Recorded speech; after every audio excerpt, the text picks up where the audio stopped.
Hey everyone, welcome back to another Explainer. Today we're taking some pretty heavy government research and turning it into a super practical financial toolkit, just for you. If you've ever felt totally overwhelmed by financial jargon or, just kind of unsure about how to secure your future, you are in the exact right place. We're going to unpack this really brilliant initiative that's basically designed to take all the mystery out of money. All right, so let's kick things off with a question that, might make you a little uncomfortable. But be honest, how well do you actually understand your money? Are you super confident in your financial decisions, or are you kind of just winging it and hoping for the best?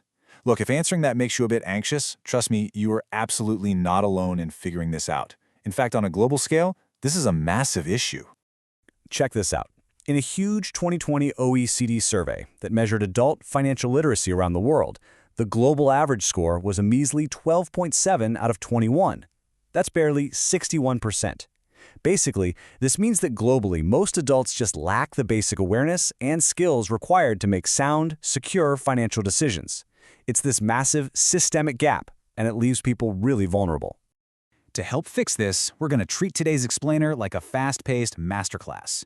We'll be hitting 4 key areas: the financial literacy gap, India's education strategy, a practical solution called the Book of Financial Matters, and finally, how to avoid Ponzi schemes. Let's jump straight into part 1, the financial literacy gap. So, to really grasp the systemic scale of this issue in India, we have to look at the 2019 National Center for Financial Education survey. They assessed over 75,000 people. And what's really striking here is the regional disparity. The numbers are wild. While 37% of folks in the West region cross the minimum threshold score for financial literacy, only 21% in the Central region and a mere 20% in the East manage to do the same. It clearly shows us that financial literacy is definitely not evenly distributed. Geography plays a huge role here. And then there's the urban versus rural divide.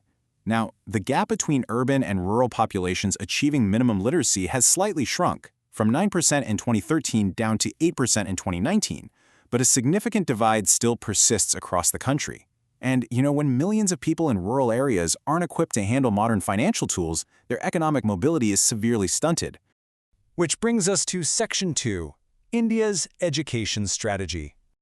So the big question is, how does the government actually plan to fix these specific gaps over the next few years? Because you can't just throw information at a wall and hope it sticks, right? You need a targeted approach. Based directly on that survey data, the National Strategy for Financial Education came up with 5 precise thrust areas.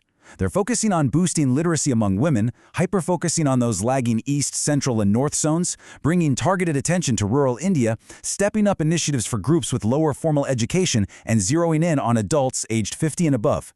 It's all about making sure help gets to the people who need it the absolute most. And this macro policy framework brilliantly integrates life stages, from kids all the way to senior citizens, along with geography and different economic sectors.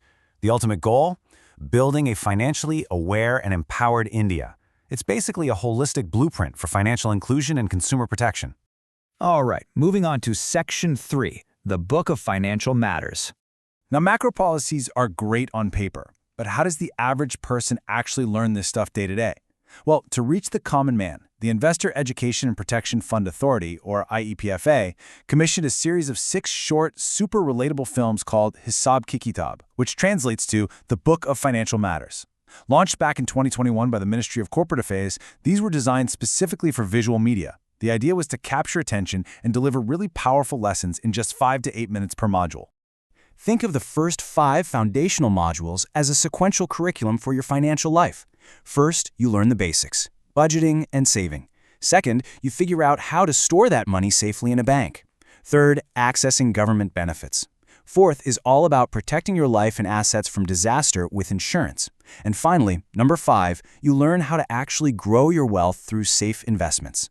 And what makes this approach so effective is that these aren't just dry, boring textbook lectures. Instead, they place typical Indian families in realistic everyday scenarios.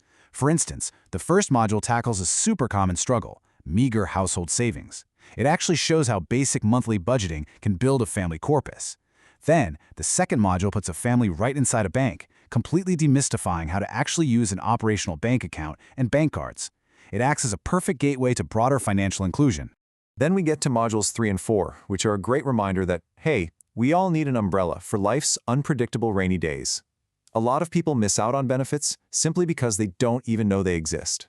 So these modules visually show folks how to access critical government schemes like the Pradhan Mantri Jan Dhan Yojana, along with various life, health, and agricultural insurance products.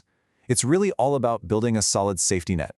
Now, once your foundation is secure, Module 5 steps in to teach the do's and don'ts of investing your surplus. This is the exciting part, where you actually grow your wealth. But there's a vital lesson they hammer home here. You have to learn how to beat inflation without risking your hard-earned principal amount.